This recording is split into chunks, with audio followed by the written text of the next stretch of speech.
Assalamualaikum warahmatullahi wabarakatuh. Hamdan katsiran tayyiban mubarakan fi kama yuhibbu rabbuna wa yarda. Ashhadu an la ilaha illallah wahdahu la syarika lah wa ashhadu anna Muhammadan abduhu wa rasuluh. Sallallahu alaihi wa ala alihi wa sahbihi ajma'in wa man tabi'ahum bi ihsanin ila yaumiddin, amma ba'd. Hadirin wal hadirat, para bapak, para ibu, saudara-saudari sekalian yang semoga senantiasa mendapatkan rahmat dan juga taufik dari Allah Subhanahu wa taala.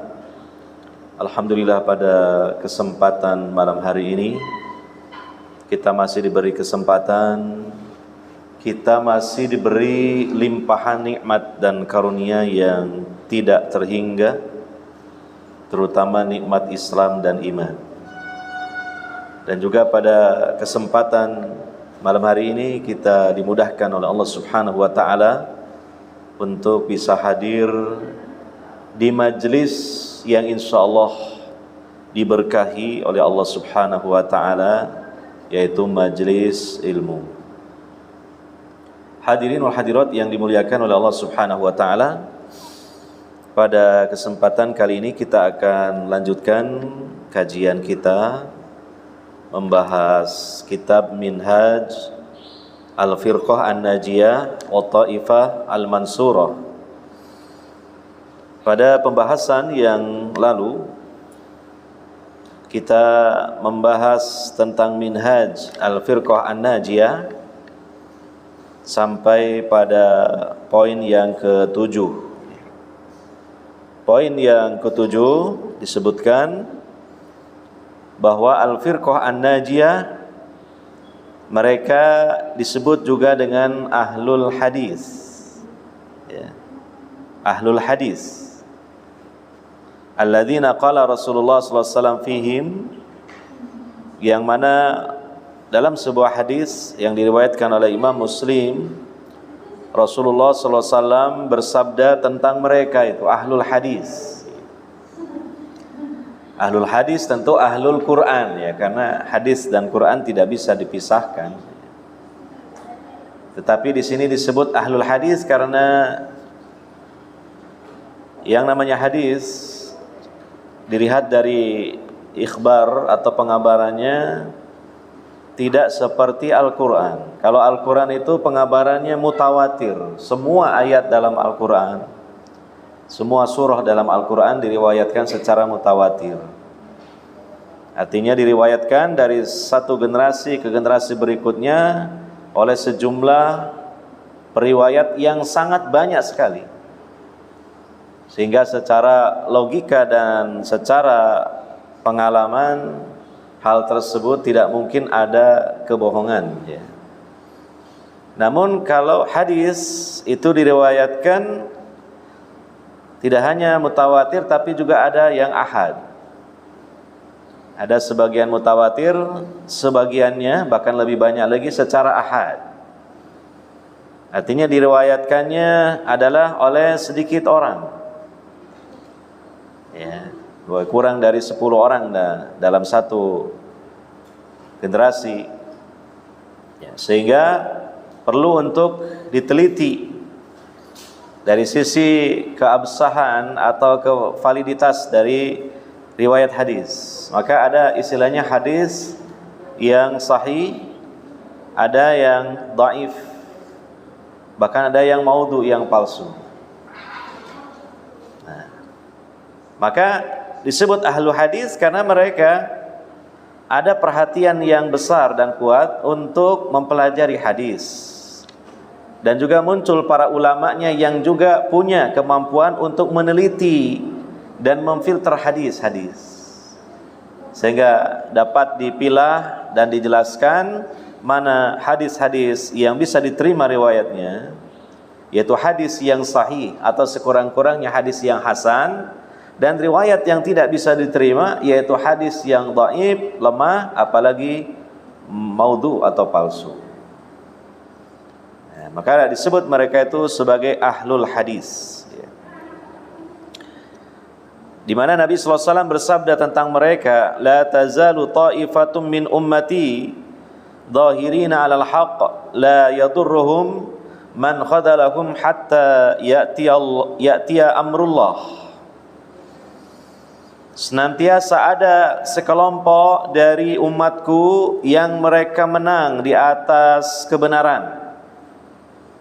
Perhatikan di sini sifat yang melekat yang disebutkan oleh Nabi sallallahu alaihi wasallam tentang satu kelompok yang istimewa itu, mereka menangnya karena di atas kebenaran. Bukan karena menang jumlahnya yang banyak, tetapi karena mereka berlandaskan di atas kebenaran. Itu yang terpenting. Ya. Ini yang harus kita perhatikan. Ya. Kalau masalah banyak sedikit, ya, itu bukan menjadi ukuran, tetapi di atas kebenarannya. Itu yang harus kita jadikan sebagai ukuran. Ya. La yadurruhum man khadalahum hatta ya'tiya amrullah. Tidak memudarati atau membahayakan mereka orang-orang yang merendahkan mereka sehingga datanglah perkaranya Allah, yaitu Allah Subhanahu wa taala mengirimkan angin yang lembut menjelang kiamat besar yang menerpa ketiak-ketiak hamba-hambanya yang beriman. Kemudian dengan sebab itu wafatlah hamba-hamba yang beriman yang terkena terpaan angin yang lembut tersebut. Itu yang maksud dengan amrullah. Ya, jadi bukan hari kiamatnya, karena kiamat tidaklah terjadi melainkan ketika itu syirarul khalqi fil ardi, sejelek-jelek makhluk di muka bumi. Tidak ada satupun yang beriman kepada Allah, bahkan tidak ada satupun yang menyebut Allah Allah. Baru setelah itu terjadilah kiamat besar. Tapi yang dimaksud dengan amrullah dalam hadis ini adalah sebelum itu, sebelum hanya tersisa orang-orang yang kafir dan musyrik saja, ya, ketika masih ada orang-orang beriman, nah kemudian Allah wafatkan mereka semua secara serentak. Ya, itulah akhir dari keberadaan Taifah, ya, sekelompok dari umat Nabi sallallahu alaihi wasallam yang mereka senantiasa berada di atas kebenaran, dan mereka itu adalah ahlul hadis. Yang dimaksud dengan Taifah pada hadis tersebut adalah ahlul hadis. Wa qala syair, berkata seorang penyair, ya ini syair yang isinya bagus dan benar, ya. Ahlul hadisi hum ahlun nabi wa in lam yashabu nafsahu anfasuhu sahibu. Ahlul hadis, mereka itu adalah keluarga Nabi, sekalipun nafas mereka tidak menyertai Nabi, ya, sekalipun mereka tidak menyertai dirinya Nabi, tetapi ya nafas-nafas mereka menyertai Nabi, ya. Karena memang mungkin tidak sezaman dan tidak bertemu langsung dengan Nabi Sallallahu Alaihi Wasallam, ya. Jadi di sini disebutkan sekalipun mereka tidak bertemu langsung, berkumpul langsung dengan Nabi Sallallahu Alaihi Wasallam, ya. Wa in lam yashabu nafsahu, tapi apa?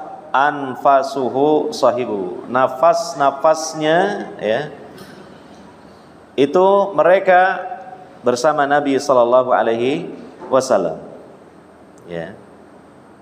Mereka menyertai dari nafas-nafas Nabi sallallahu alaihi wasallam berupa peninggalan Nabi sallallahu alaihi wasallam, yaitu Al-Qur'an dan hadis-hadis Nabi sallallahu alaihi wasallam. Jadi disebut sebagai ahlun nabi, ya.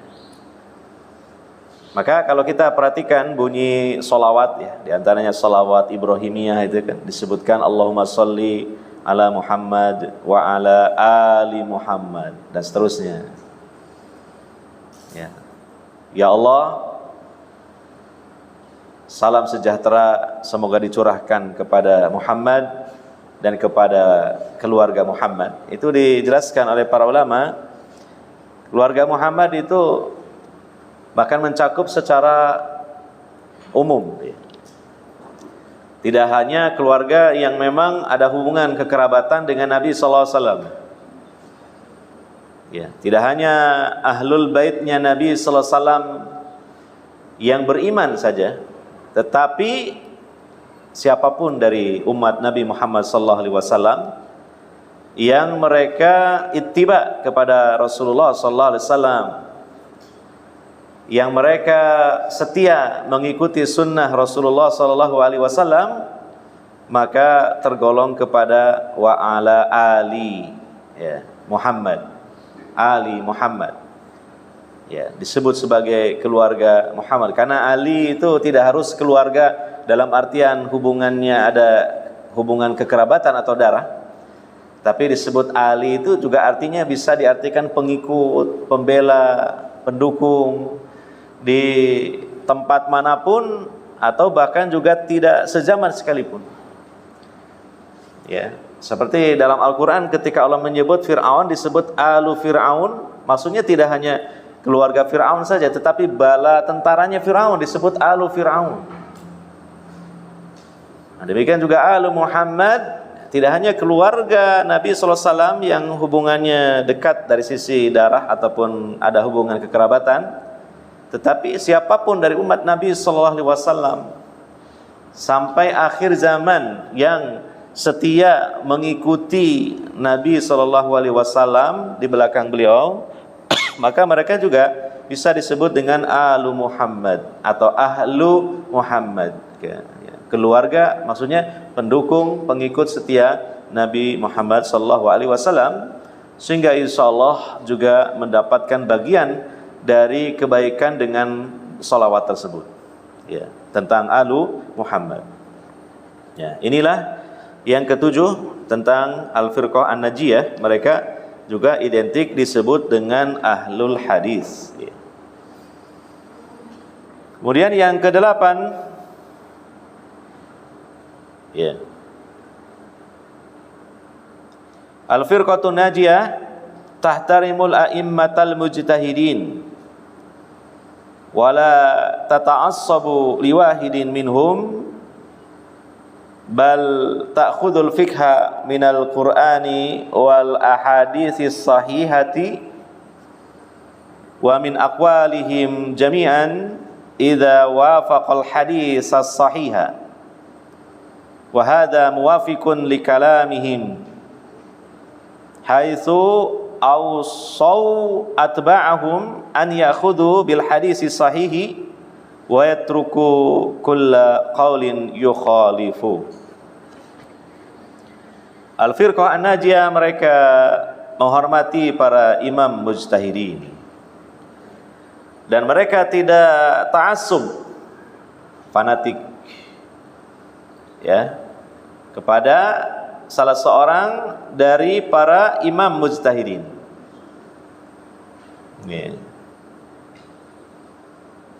Akan tetapi mereka mengambil fikih dari Al-Quran dan hadis-hadis yang sahih dan dari aqwal, artinya pendapat-pendapat mereka,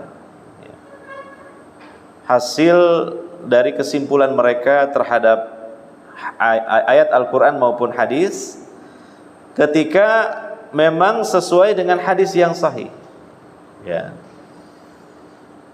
Dikenal adanya para imam mujtahidin yang mereka sangat mendalam ilmu mereka, terutama di bidang fikih, memiliki murid-murid yang banyak dan pengaruh yang sangat luas, seperti al-a'immah al-arba'ah, ya, para imam yang empat, yaitu Imam Abu Hanifah, Imam Malik, Imam Asy-Syafi'i, dan Imam Ahmad bin Hanbal. Ya. Maka Al-Firqah An-Najiyah menghormati mereka semua dan tidak ta'assub kepada salah satu saja dari mereka. Pokoknya saya harus ini, yang lain tidak mau. Yang lainnya, oh saya yang ini, yang lain tidak mau. Nah, gitu. Itu namanya ta'assub, fanatik. Ya, sedangkan Al-Firqah An-Najiyah tidak demikian. Mereka mengambil fikih, yang penting itu berdalil dari Quran dan hadis yang sahih, ya, dan dari ucapan-ucapan mereka. Artinya kesimpulan-kesimpulan dari mereka tentang Quran dan hadis, yang mana sesuai dengan hadis yang sahih, itu mereka ambil dari siapapun, dari imam-imam itu, dari a'immah al-mujtahidin itu. Ya, dalam satu permasalahan terkadang ya, mengambil dari pendapatnya atau penjelasan Imam Abu Hanifah, ya. Dalam masalah yang lain mungkin juga mengambil pendapat dari Imam Malik. Dalam masalah yang lain mengambil pendapat Imam Asy-Syafi'i. Dalam masalah yang lain mengambil pendapat dari Imam Ahmad bin Hanbal. Mana yang lebih dianggap rajih, yang kuat, diambil. Jadi tidak fanatik buta, tidak ta'assub. Dan ketika mengambil pendapat dari satu imam ini pun karena melihat dari hujahnya, dari argumentasinya, dari pemaparannya secara ilmiah, ya. Tidak kemudian semata-mata karena pendapat, saya langganannya Syafi'i, jadi pokoknya saya Syafi'i karena langganan saya. Tidak demikian. Namun menimbang dan memperbandingkan, ya, perbandingan madhab-madhab itu, dipilih mana yang lebih berbobot, yang lebih kuat, ya, berdasarkan ya keilmuan dari kelompok Al-Firqah An-Najiyah ini, maka diambillah. Terkadang dari satu imam A, terkadang dari imam B, C, ataupun D, atau yang lainnya. Nah ini, dan ini sejalan dengan ucapan mereka, ucapan para imam itu, yang mana mereka dulu pernah berpesan kepada para murid mereka untuk mengambil hadis yang sahih dan meninggalkan setiap ucapan yang menyelisihi hadis yang sahih. Dinukil oleh para murid mereka, di antaranya ucapan yang mirip satu sama lain di antara imam madhab yang 4 itu. Mereka mengatakan, idza shahhal hadis fahuwa madhabi. Kalau telah datang hadis yang sahih, itu adalah madhabku. Dan Imam Asy-Syafi'i rahimahullah juga pernah mengatakan, ya, kalau ada hadis yang sahih datang kemudian, sementara hadis yang sahih datang kemudian itu menyelisihi pendapatku, ambillah hadis yang sahih itu dan lemparkanlah pendapatku ke dinding. Jadi beliau sendiri berwasiat untuk tidak fanatik kepada beliau. Nah, demikian perkataan yang masyhur dari Imam Malik, salah seorang guru Imam Asy-Syafi'i yang utama, ya, dan sudah kita baca dulu juga perkataan beliau Imam Malik, ya. Kata beliau, ucapan siapa saja bisa diterima dan ditolak kecuali ucapan penghuni kuburan ini. Ketika itu beliau sedang berada di samping kuburan Nabi SAW. Seraya beliau menunjuk kepada kuburan Nabi SAW. Ucapan siapa saja bisa diterima dan ditolak kecuali ucapan penghuni kuburan ini. Maksudnya Rasulullah SAW. Kalau ucapan Rasulullah SAW itu tidak ada pilihan lain kecuali satu, diterima. Tapi kalau ucapan yang lainnya, artinya selain firman Allah dan sabda Rasulullah SAW, maka bisa diterima, bisa juga ditolak. Ya. Diterima ketika bersesuaian dengan Al-Quran dan hadis yang sahih, ditolak ketika tidak bersesuaian. Bahkan andai saja dapat dipahami, ada satu perkataan Imam Malik yang ternyata menyelisihi dari Quran dan hadis yang sahih, maka dalam rangka menjalankan dan melaksanakan pesan dan nasihat Imam Malik, ya ditinggalkan pendapat Imam Malik itu. Ya. Apa mungkin? Ya mungkin saja. Seperti yang dijelaskan oleh Syekhul Islam Ibnu Taimiyah rahimahullah ta'ala, ya, dalam kitab beliau Raf'ul Malam an A'immatil A'lam, bisa saja seorang imam pendapatnya lemah ya. Karena belum ada hadis yang sahih yang datang kepada beliau. Ya, sehingga ketika di waktu kemudian ada hadis yang datang, ya, ternyata menyelisih dari pendapat imam ini, maka sangat mungkin saja itu terjadi. Karena tentunya tidak ada ya dari umat Nabi Muhammad SAW ini yang mengantongi seluruh hadis-hadis Nabi SAW yang sahih. Yang mengantongi seluruh hadis-hadis Nabi yang sahih, ya tentu Nabi SAW sendiri kan gitu. Adapun yang lain-lainnya terkadang menerima kabar dari Nabi SAW, ada juga kemudian kabar yang lain tidak diterima oleh dia. Apalagi seorang imam ya. Dan di masa lalu ya tentu hal itu sangat mungkin terjadi. Sebab apa? Pada masa lalu itu kan tidak seperti sekarang. Kalau sekarang ini orang-orangnya tidak sepandai orang dulu, tetapi dalam hal mengumpulkan data itu lebih lengkap. Kenapa? Karena ada alat-alat. Nah, buku-buku sudah dicetak dengan bagus. Ya, kemudian hadis-hadis terkumpul dalam file-file, ya, dimasukkan PDF dan seterusnya. Jadi bisa dengan mudah untuk mencari dan menemukan hadis-hadis. Tapi kalau orang dulu untuk bisa mendapatkan hadis itu terkadang harus melakukan perjalanan yang jauh, ya, menelusuri kepada rawi-rawinya dengan waktu yang lama, perjalanan yang jauh, kadang terkendala dalam perjalanannya. Setelah ketemu pun ternyata hadisnya belum tentu sahih. Itu perjuangan orang dahulu. Maka mungkin saja ada sebagian hadis yang memang belum sampai kepada seorang imam, tapi telah sampai kepada imam yang lain, sehingga produk dari pendapatnya berbeda. Iya. Maka dari itu mereka mendapatkan udzur dalam hal ini. Ya, sehingga boleh saja terjadi. Mungkin misalnya tadi Imam Malik ada satu pendapat yang lemah karena hadis yang sahih yang berkaitan dengan masalah tersebut itu ternyata belum sampai kepada beliau, tapi mungkin sampai kepada imam yang lain. Nah ini, ya. Maka ini betul yang dijelaskan dalam kitab ini, ya, berkaitan dengan Al-Firqah An-Najiyah, terkait sikap mereka terhadap pendapat-pendapat para imam, ya menghormati karena semua mereka adalah ulama ahlu sunnah. Mereka adalah orang-orang yang berjasa besar terhadap Islam dan kaum muslimin. Ya, mereka hamba-hamba Allah yang saleh. Ya, mereka adalah guru-guru dari umat ini. Ya. Tetapi dalam hal pendapat-pendapat itu kemudian tidak fanatik buta. Nah, dilihat, diperhatikan bagaimana argumentasi mereka, hujah mereka. Kemudian ketika telah diperbandingkan, dipilihlah pendapat mana yang kiranya mungkin dianggap lebih kuat. Ya. Nah. Kemudian yang ke-9, Al-Firqah An-Najiyah ta'muru bil ma'rufi wa tanha 'anil munkari.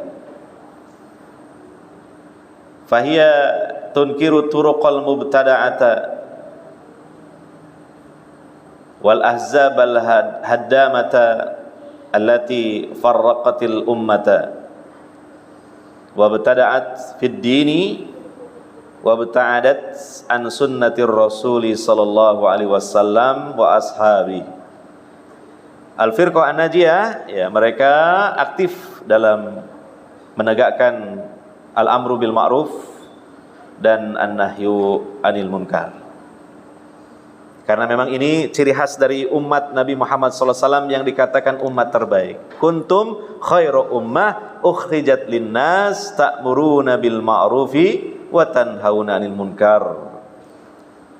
Kalian adalah sebaik-baik umat yang dikeluarkan untuk manusia karena kalian memerintahkan manusia kepada kebaikan, kepada yang ma'ruf, dan mencegah manusia dari perkara yang munkar. Ya.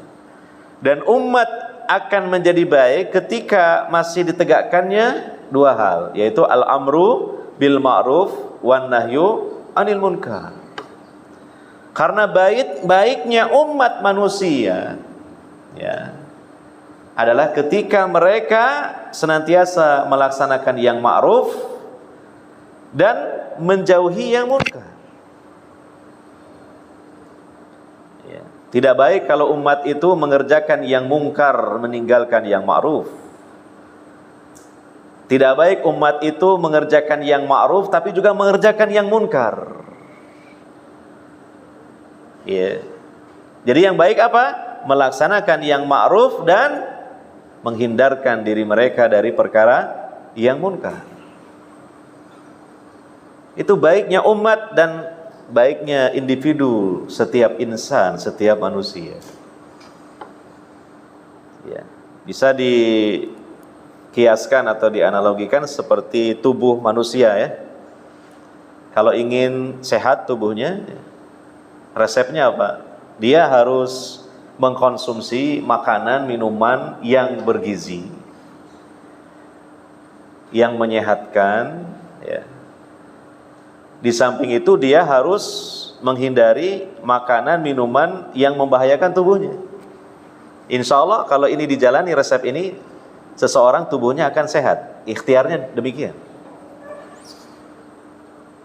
Nah, kalau seseorang misalnya dia juga makan makanan minuman yang bergizi, tapi di sisi yang lain dia mengkonsumsi makanan minuman yang membahayakan dirinya, bahkan racun bagi dirinya, maka ya seakan-akan percuma dia memakan dan meminum makanan minuman yang bergizi, karena akan dirusak dengan sebaliknya dia mengkonsumsi yang membahayakan tubuhnya. Nah, jadi ibaratnya seperti itu. Umat ya, demikian juga setiap individu muslim akan menjadi baik ya di hadapan Allah Subhanahu wa taala tentunya ketika mereka peduli untuk melaksanakan yang ma'ruf dan meninggalkan yang munkar. Nah, maka karena manusia itu melekat pada dirinya sifat lalai, malas dan cenderung mengikuti hawa nafsu, maka dibutuhkan ta'awun alal birri wat taqwa, kerjasama dalam perbuatan kebaikan dan ketakwaan.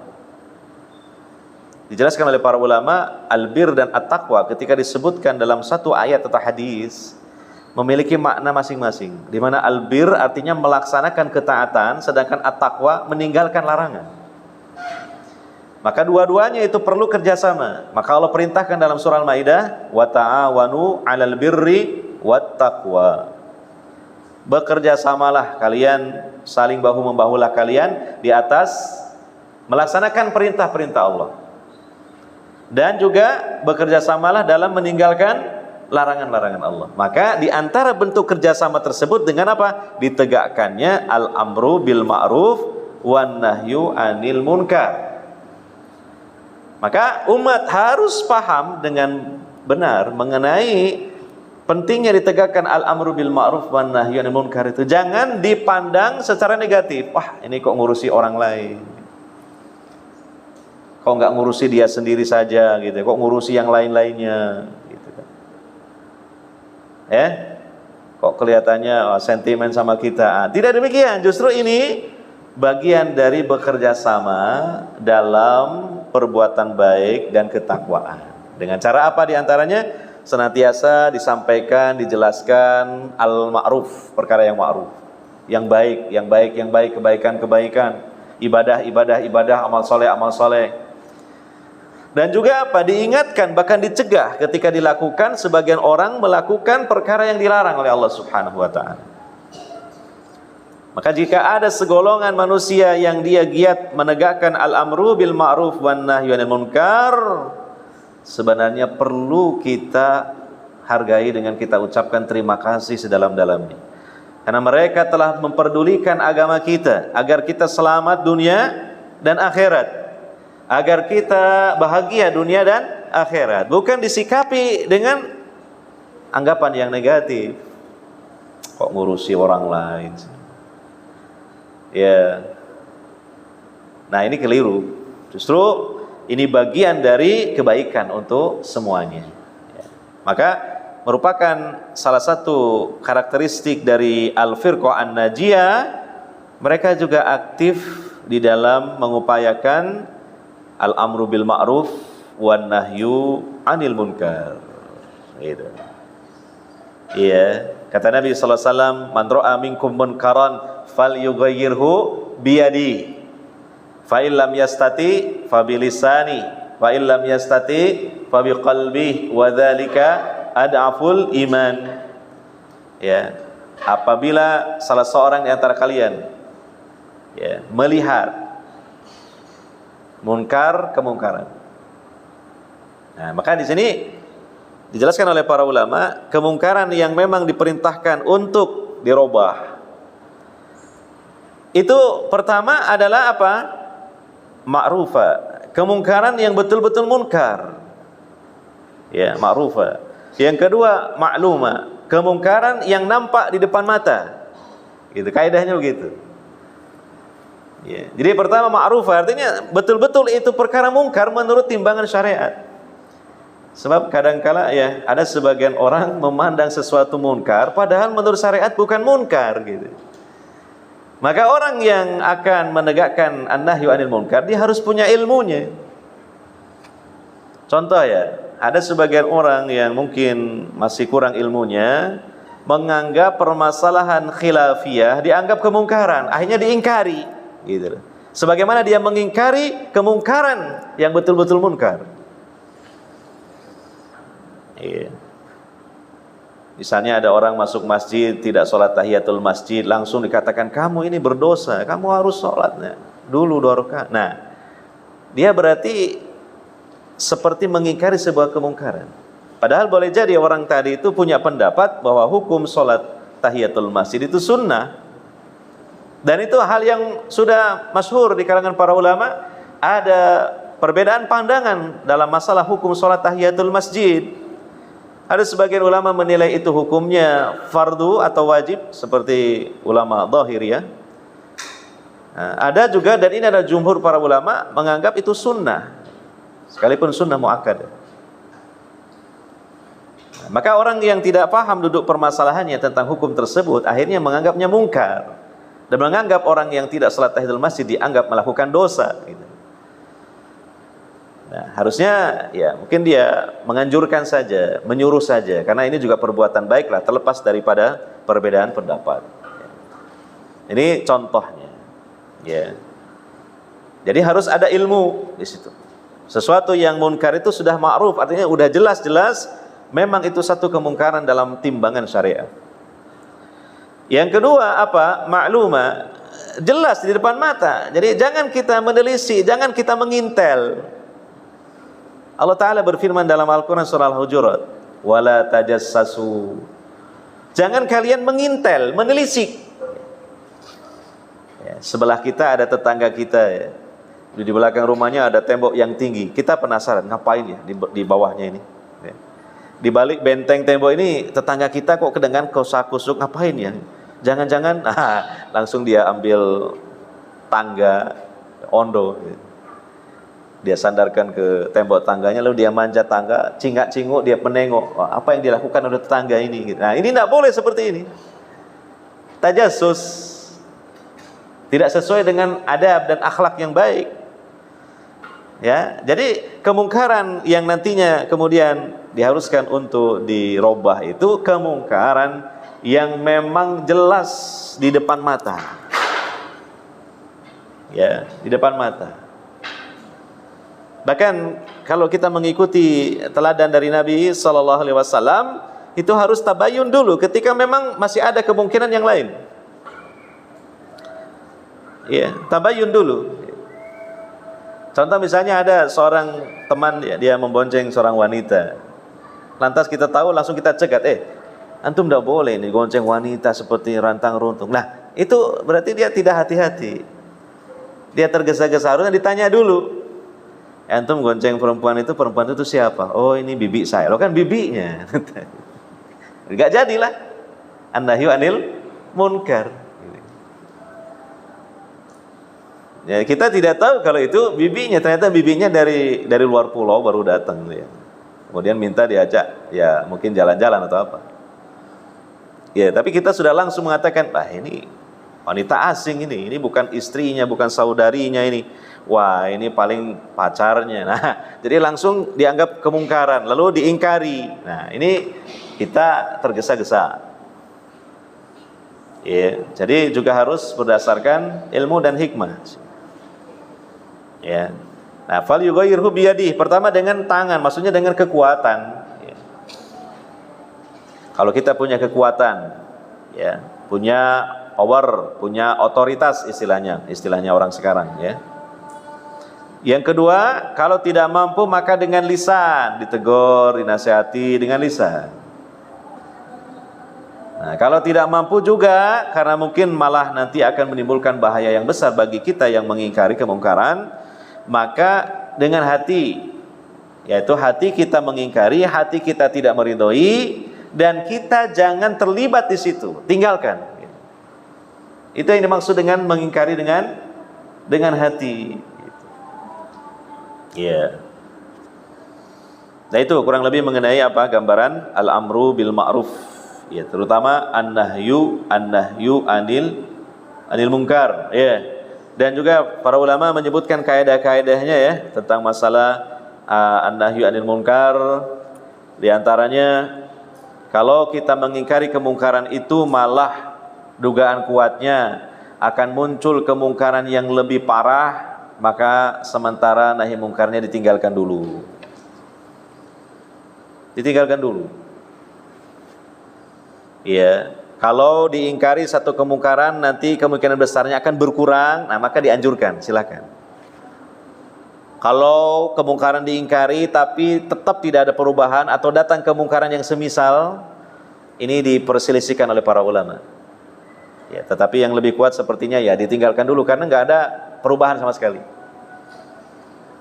Nah, ini pernah dilaksanakan kaidah ini oleh Syekhul Islam Ibnu Taimiyah rahimahullah taala pada waktu itu ketika Jaziratul Arab diserang oleh kaum Tatar atau Mongol, ya, yang menebarkan kerusakan yang luar biasa, membantai banyak manusia, ya, sampai Imam Ad-Dahabi yang hidup pada masa itu mengatakan hanya Allah saja yang tahu berapa manusia, terutama kaum muslimin, yang dibantai oleh kaum Tatar. Dan itu pada masa Ibnu Taimiyah, ya. Maka suatu ketika Ibnu Taimiyah sedang berjalan-jalan dengan sebagian murid-muridnya, mereka berpapasan dengan beberapa serdadu Tatar yang sedang mabuk. Mabuk di sini maksudnya minum khamar, dalam keadaan mereka mabuk. Tiba-tiba sebagian dari muridnya mengatakan kepada Syaikhul Islam, "Wahai Imam, bagaimana kalau kita, ya, cegah mereka, gitu. Kita ingkari karena mereka melakukan kemungkaran yang jelas di depan mata kita.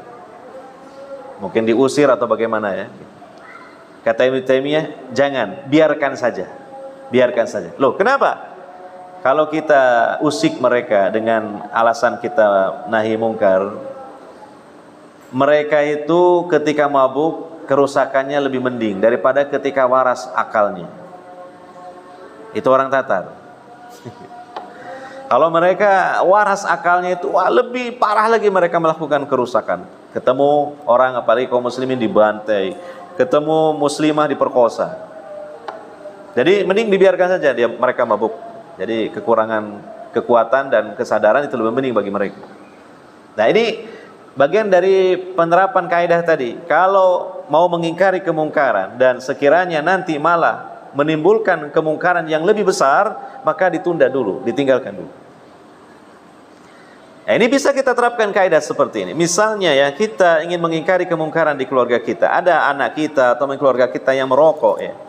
Kalau kita larang, malah nanti dugaan kuatnya mereka atau dia akan beralih minum khamr atau narkoba, mending ditunda dulu. Karena apa? Mengkonsumsi narkoba lebih parah daripada merokok. Ini kaidah seperti ini. Karena pada intinya apa? Namanya mengingkari kemungkaran itu untuk menghilangkan kemungkaran atau setidaknya meminimalisasi kemungkaran. Tapi kalau hasilnya adalah pada intinya malah bertambah kemungkaran itu, apa gunanya mengingkari kemungkaran? Maka mungkin dengan hati saja sementara waktu dan didoakan supaya mendapatkan hidayah. Tunggulah saatnya nanti yang pas, sekiranya nanti kalau diingkari kemungkarannya akan berkurang kemungkarannya atau bahkan dia meninggalkan secara total kemungkarannya. Itu yang disyariatkan. Ya, mungkin gambaran demikian ya.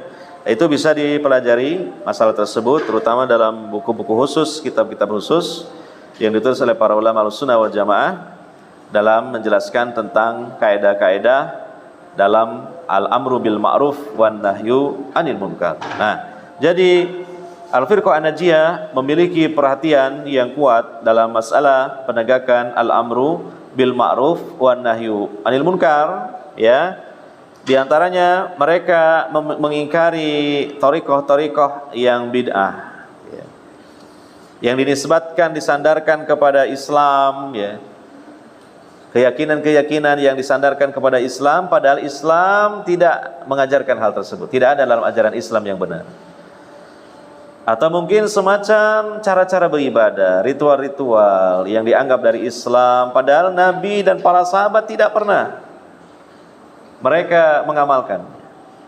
Ya, padahal namanya ibadah ini tauqifiyah, yaitu kita mengikuti kepada apa yang dianjurkan, diperintahkan dan dipraktekkan oleh Nabi sallallahu alaihi wasallam dan ditambah lagi oleh para sahabat, kesepakatan dari para sahabat. Ya, jadi kita harus mewaspadai hal tersebut karena Nabi sallallahu alaihi wasallam pun berpesan, ya. Dan ini termasuk di antara pesan-pesan terakhir Nabi sallallahu alaihi wasallam, ya.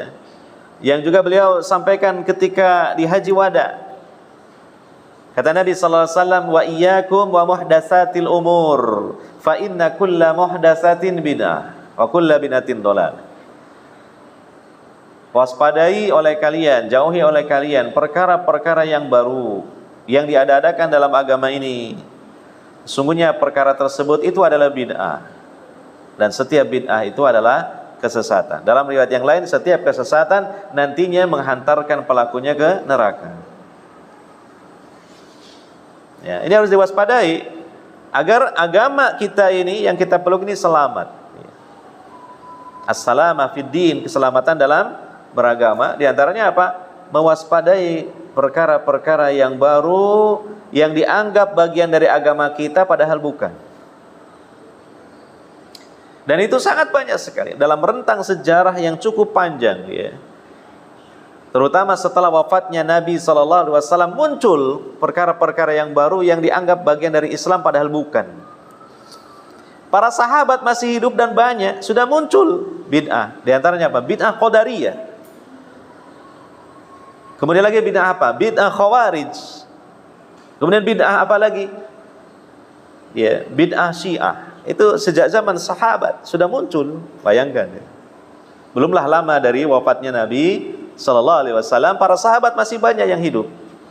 Sudah muncul bid'ah dalam hal akidah yang dianggap itu bagian dari Islam padahal Islam sama sekali berlepas diri dari ajaran-ajaran tersebut. Kaum Qadariyah mereka apa? Mengingkari takdir, bayangkan. Ya. Sehingga sahabat Ibnu Umar ketika dilapori ada sekelompok orang yang mengingkari takdir, beliau mengatakan, sampaikan kepada mereka, inni bari'um minkum wa antum bura'u minni. Aku berlepas diri dari kalian dan kalian berlepas diri dari aku. Iya. Dan kata sahabat Umar bin Khattab, ya, seseorang yang mengingkari takdir, ya, dia tidak mengimani takdir yang manis maupun yang pahit, maka andaikan dia berinfak emas sebesar gunung Uhud tidak diterima oleh Allah Subhanahu wa taala. Karena apa? Karena itu adalah sebuah kekufuran. Bagaimana seseorang mengkufuri salah satu dari rukun iman yang 6, itu kan sama dengan mengkufuri semuanya. Karena beriman kepada takdir itu adalah salah satu rukun iman yang 6, yaitu rukun iman yang ke-6 bahkan. Ya. Ini sudah muncul padahal para sahabat masih hidup ketika itu. Dan ini adalah bid'ah. Jadi jangan kita hanya membayangkan bid'ah itu hanya dalam masalah tata cara beribadah, ada satu ritual tertentu. Tidak hanya itu. Bahkan ada bid'ah yang sangat parah, itu bid'ah dalam akidah. itu di zaman sahabat, apalagi ketika zaman sudah berjalan sampai ke zaman kita ini, tentu semakin banyak dan meruyak bid'ah-bid'ah yang kemudian dinisbatkan atau dianggap dari Islam padahal bukan. Nah, kita ya kalau ingin mendapatkan keselamatan dalam beragama, nah, sebagaimana ini karakteristik dari Al-Firqah An-Najiyah, mereka punya perhatian untuk mewaspadai, untuk menjauhi dan memperingatkan umat dari perkara-perkara yang menyimpang tersebut. Iya kan? Karena sangat membahayakan sekali.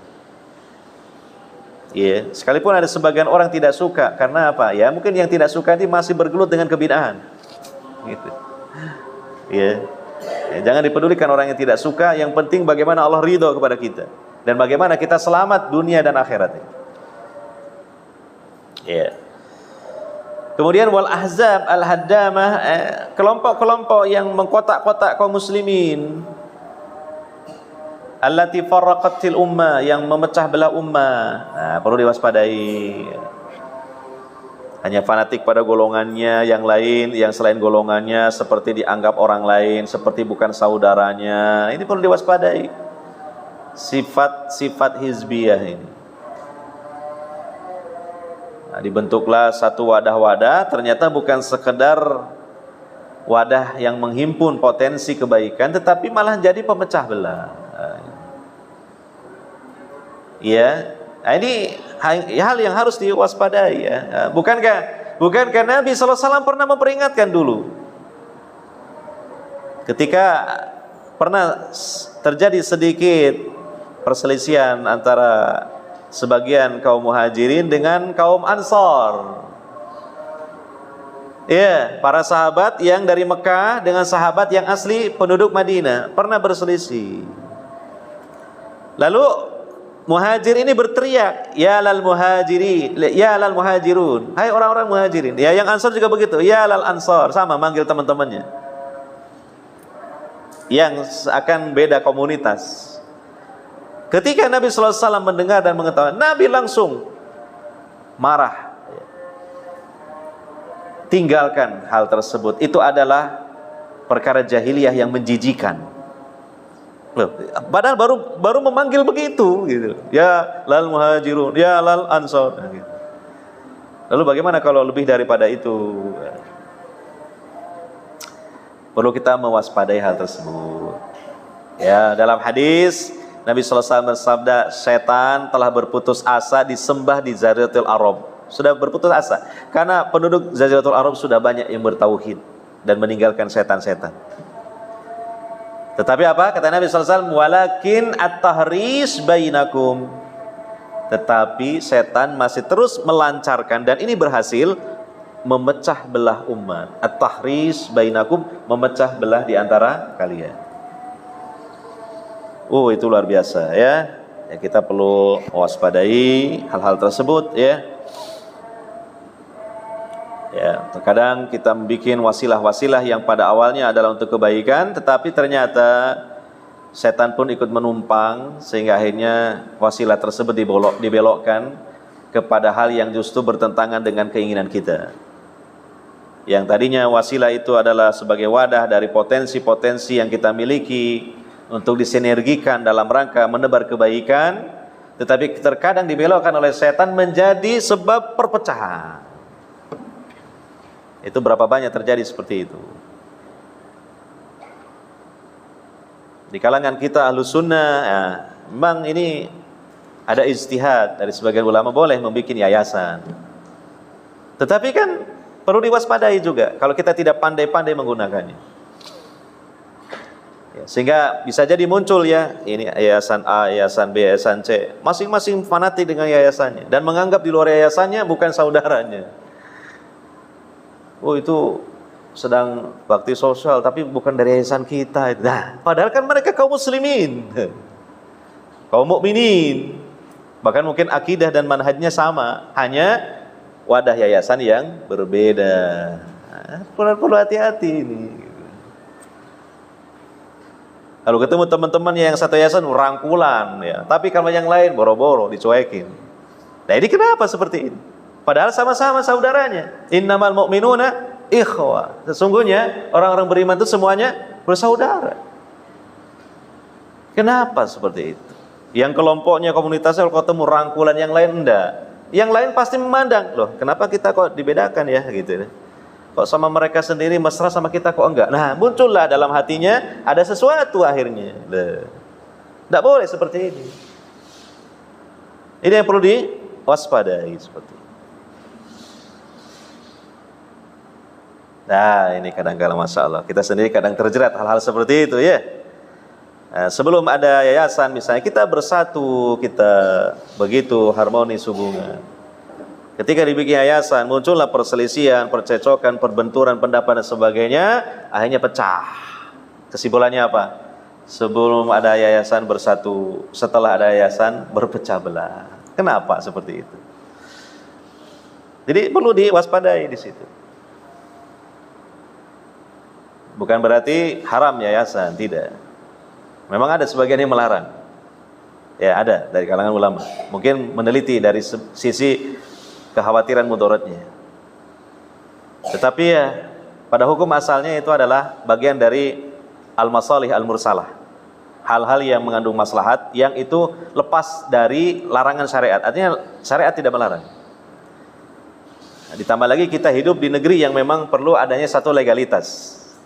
Ada wadah yang resmi ya berdasarkan juga mungkin ya rekomendasi dari aparat ya, sehingga yayasan ini dianggap memang legal, yayasan ini tidaklah mungkin dipersesikan yang macam-macam ya. Dan yang kedua untuk juga melindungi aset dari sisi hukum. Sehingga kita butuh juga memang hal seperti itu. Tetapi juga perlu diwaspadai hal-hal yang seperti tadi itu. Iya, maka jangan terlalu dibesar-besarkan yayasannya lah.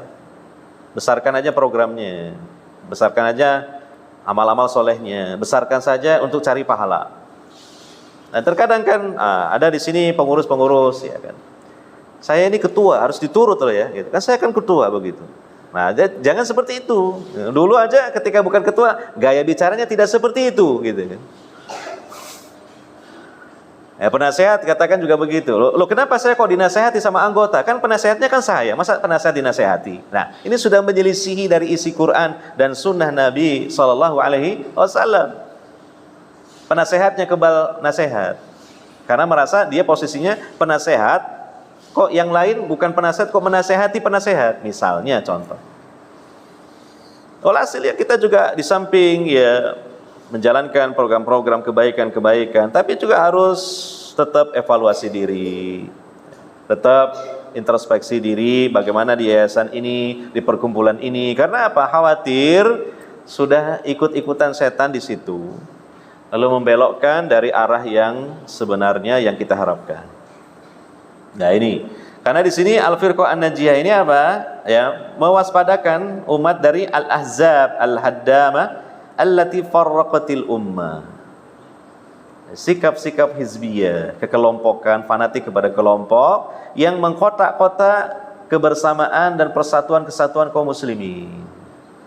Bukankah dahulunya kan tidak ada hal seperti itu. Nabi sebagai pemimpinnya, para sahabat mengikuti Nabi menjalankan Islam, gitu kan. Begitu. Iya. Kalaupun ada keperluan untuk berorganisir ya dalam peperangan ya hanya sebatas sifatnya sementara saja dan tidak dibesar-besarkan, gitu kan.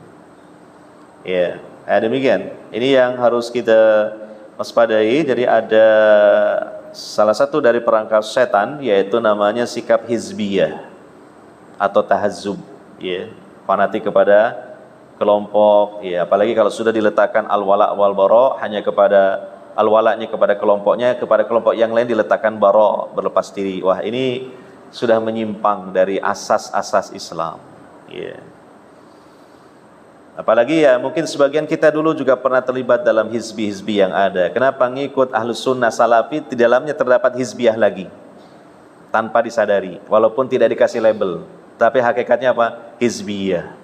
Ini saya fanatik kepada syekh ini aja, yang lain ini nggak benar gitu. Saya fanatik kepada ustadz ini, yang lain nggak usah dianggap gitu. Ini sikap hizbiyah seperti itu. Tidak seperti itu semestinya. Innamal mu'minuna ikhwah, seluruh orang-orang beriman adalah mereka bersaudara. Maka tunaikan hak-hak persaudaraannya. Iya. Dan ikutilah kebenarannya bukan karena ngikuti orangnya. Ikuti kebenaran yang bersamanya, bukan ngikuti orangnya. Iya. Nah ini dari karakteristik al-firqah an-najiyah, ya. Wabta'adat an sunnati rasul wa ashabi, wabta'adat fid din, wabta'adat an sunnati rasul sallallahu alaihi wasallam. Jadi ya thariqah yang dibikin-bikin yang tidak ada dalam Islam, kemudian kelompok-kelompok yang mengkotak-kotak kaum muslimin, ya. Ini adalah perkara yang baru dalam agama ini dan menjauhkan umat dari sunnah Rasul sallallahu alaihi wasallam serta para sahabatnya. Iya. Hadirin wal hadirat yang dimuliakan oleh Allah Subhanahu wa taala, mungkin ini saja yang dapat kita bahas pada kajian kita kali ini karena sudah datang ya dari tadi ya waktu sholat Isya ya. Dan kita insyaallah di pertemuan yang akan datang masih melanjutkan pembahasan tentang minhaj al-firqah an-najiyah. Ya. Semoga bermanfaat untuk kita semua dan menjadi peringatan untuk kita semua, karena peringatan yang bersumber dari Al-Quran dan hadis itu adalah bermanfaat bagi hamba-hamba Allah yang beriman. Fadzakir fa inna dzikra tanfa'ul mu'minin. Subhanakallahumma wa bihamdika asyhadu an la ilaha illa anta astaghfiruka wa atubu ilaik. Wassallallahu ala nabiyyina Muhammadin wa ala alihi wa sahbihi ajmain. Wa akhiru da'wana alhamdulillahi rabbil alamin. Wassalamualaikum warahmatullahi wabarakatuh.